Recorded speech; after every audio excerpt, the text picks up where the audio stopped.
Hello hi guys, ഇന്ന് ഞാനിവിടെ market സ്വീറ്റ്നെസ്സൊക്കെ ഒഴിവാക്കിയിട്ട് ഒരു റിച്ചായിട്ടുള്ള ഒരു ലഡു ഉണ്ടാക്കാൻ പോവുകയാണ്.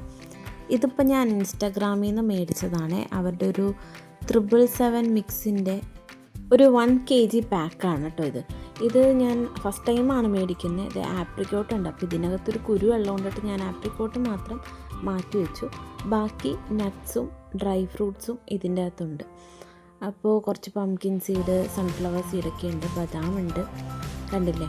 ഇത് ചെറുതായിട്ടൊന്ന് ചൂടാക്കി എടുത്തിട്ട് നമുക്കൊരു മിക്സിയുടെ ജാറിലിട്ടിട്ട് നല്ല ഫൈനായിട്ട് പൊടിച്ചെടുക്കാം. ഫൈനായില്ലെങ്കിലും കുഴപ്പമില്ല, ഫൈനായിട്ട് പൊടിച്ചെടുക്കുന്നതായിരിക്കും കുറച്ചുകൂടി ബെറ്റർ എന്ന് തോന്നുന്നു. അപ്പോൾ ഞാൻ ചെറിയൊരു മിക്സിയുടെ ജാറിലിട്ടിട്ട് ഇത് പൊടിയാക്കി വെച്ചിട്ടുണ്ട്. കണ്ടോ, ഇത്രയും ഫൈനായിട്ട് എനിക്ക് കിട്ടി. അത് ചെറിയൊരു ചൂടൊക്കെ ഉണ്ടായിരുന്നു കൊണ്ടിട്ട് കുറച്ച് തണുത്തിട്ടൊക്കെ എടുത്താൽ മതി.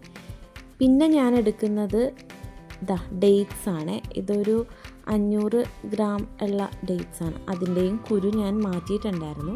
അതും ഞാൻ മിക്സിയിലിട്ട് നല്ല ശരിക്കൊന്ന് ക്രഷ് ചെയ്തെടുത്തു. ഇനി ഇത് രണ്ടും കൂടെ നമുക്ക് നല്ല ശരിക്കൊന്ന് മിക്സ് ചെയ്ത് നല്ല ഇതായിട്ട് എടുക്കണം. ഞാൻ മിക്സ് ചെയ്തെടുത്തിട്ടുണ്ട്. ഇതിങ്ങനെ കുഴച്ച് മിക്സ് ചെയ്യാൻ കുറച്ച് ബുദ്ധിമുട്ടാണ്. കുറച്ചായിട്ട് ചെയ്തെടുക്കുമ്പോൾ റെഡിയാവും. അതിന് കുറച്ച് സമയം വേണ്ടി വന്നു എനിക്കിങ്ങനെ കുഴച്ച് എടുക്കാൻ വേണ്ടിയിട്ട്. ഇനി നമ്മൾക്ക് ഇത്രയും ചെറിയ ബോൾസ് മതി ശരിക്കും. കണ്ടില്ലേ? ഈ ഒരു സൈസിലുള്ള, അതായത് ചെറിയ നാരങ്ങയുടെ വലിപ്പത്തിലുള്ള ബോൾസ് മതി. ഇനി നമുക്ക് ഈ ബോൾസൊക്കെ ഒന്ന് റെഡിയാക്കി എടുക്കാം കേട്ടോ. നമ്മൾ ഈ ഡെയിലി കഴിക്കുന്ന ആഹാരത്തിൽ കൂടുതലായിട്ടൊന്നും ആഡ് ചെയ്യുന്നില്ലല്ലോ. അതായത് പ്രോട്ടീൻസോ മിനറൽസോ കാര്യങ്ങളൊന്നും കൂടുതലായിട്ട് ആഡ് ചെയ്യുന്നില്ല. അപ്പം ഞാൻ വിചാരിച്ചു നമ്മുടെ ഡെയിലി ലൈഫിൽ ഇതൊക്കെ ഒന്ന് ആഡ് ചെയ്ത് കഴിക്കാം എന്ന് കരുതി. ഇതുകൊണ്ടിട്ട് നമുക്ക് റിച്ചായിട്ട് പ്രോട്ടീൻസും അതുപോലെ തന്നെ നല്ല അയൺ കണ്ടൻറ്റൊക്കെ കിട്ടും. ഞാൻ എല്ലാ ബോൾസും ഒക്കെ റെഡിയാക്കി എടുത്തിട്ടുണ്ട് കേട്ടോ. എനിക്ക് PCOD ഉണ്ട്. PCODക്കും ഏറ്റവും ബെസ്റ്റ് ഒരു സ്നാക്കാണിത്.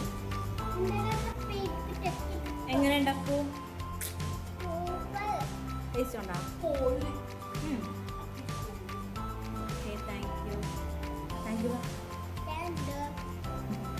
അപ്പോൾ വളരെ എളുപ്പമല്ലേ ഉണ്ടാക്കാൻ വേണ്ടിയിട്ട്. അപ്പോൾ നിങ്ങളും കൂടെ വീട്ടിലൊന്ന് ട്രൈ ചെയ്ത് നോക്കണേ. ഇഷ്ടമായാൽ ഭയങ്കര സിമ്പിളാണ്. നമുക്ക് നല്ല അടിപൊളിയായിട്ട് കഴിക്കുകയും ചെയ്യാം. നല്ല ടേസ്റ്റും ഉണ്ട്.